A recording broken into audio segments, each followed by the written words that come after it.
বারাসাতের জনসভায় সন্দেশখালীর মহিলাদের সঙ্গে কথা বলবেন প্রধানমন্ত্রী নরেন্দ্র মোদী। বুধবার সকাল থেকে প্রধানমন্ত্রীকে নিজেদের অভাব অভিযোগ জানাতে রওনা হন সন্দেশখালীবাসী।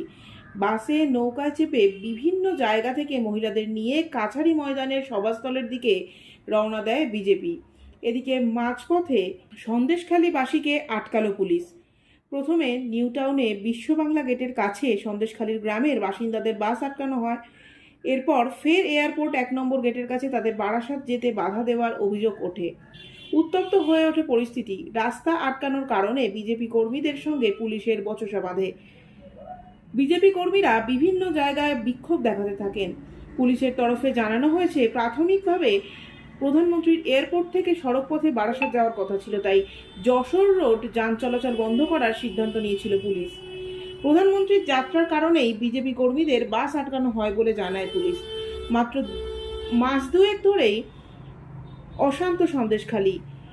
শেখ শাহজাহান ও তার বাহিনীর বিরুদ্ধে বারবার নারী নির্যাতন, ধর্ষণ, শ্লীলতাহানির মতন একাধিক অভিযোগ উঠেছে। এই আবহে আজ বারাসাতে প্রধানমন্ত্রীর সভায় সন্দেশখালীর মহিলাদের নিয়ে যাওয়ার উদ্যোগ দিয়েছে বিজেপি। সকাল সকাল সন্দেশখালীর ঘাটে জড়ো হন মহিলারা। কিভাবে তারা দীর্ঘদিন অত্যাচারিত হয়েছেন প্রধানমন্ত্রীর সঙ্গে দেখা করে তা জানানোর পরিকল্পনা করেছে গ্রামবাসীরা। সন্দেশখালীর কথা নিজের দলের প্রতিনিধিদের কাছে বারবার শুনেছেন মোদী, তবে এবার সন্দেশখালীর মানুষের থেকেই তাদের অভিযোগের কথা শুনতে চান তিনি। আরামবাগ ও কৃষ্ণনগরের পর চলতি মাসে রাজ্যে বুধবার মোদীর তৃতীয় জনসভা।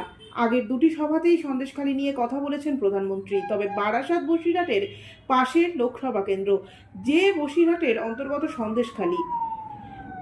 রাজনৈতিক মহলের ধারণা, বারাসাতের সভা থেকে মোদী সন্দেশখালী নিয়ে সুর চড়াবেন।